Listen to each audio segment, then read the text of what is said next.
In this particular video, we are going to look at the relationships between mass and the force of gravity, or masses and the force of gravity, and the distance and the force of gravity. This will kind of be your cheat sheet video for relationships dealing with the force of attraction. So the first thing that we want to look at, probably the easier of the two, is the relationship that masses have when looking at the force of attraction. In this first scenario that we see right here, we've got this object in relationship to this object. So this is kind of our baseline. There are some distance apart.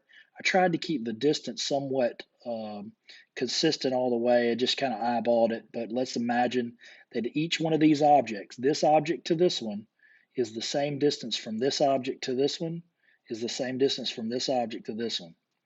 The only thing that's changed or that's different from scenario A to scenario B to scenario C is that we've changed the mass of either one or two of the objects.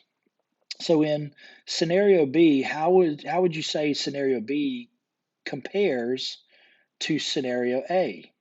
Scenario B, this object has doubled. We'll say that this symbolizes doubling in mass.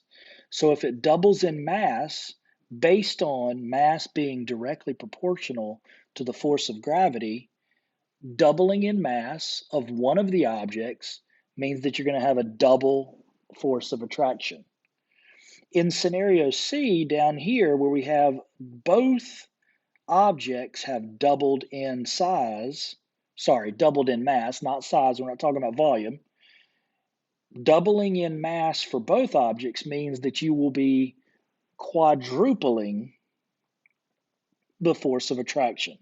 This is, of course, assuming that distance does not change.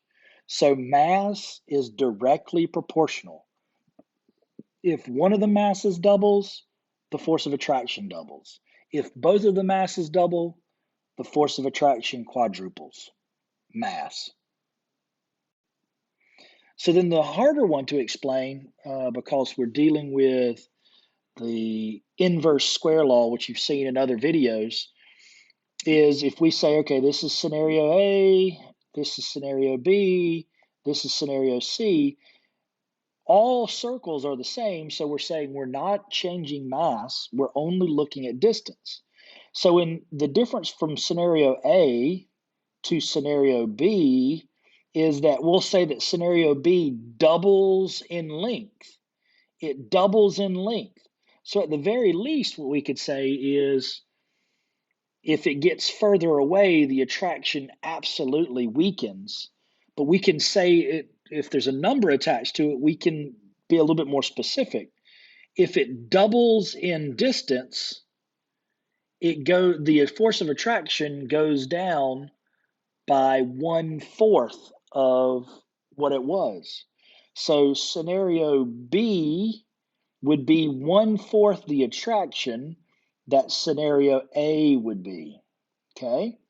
And then in scenario C, we've gone the other way. So we've taken this object and we've moved it closer. We'll say that we've halved the distance.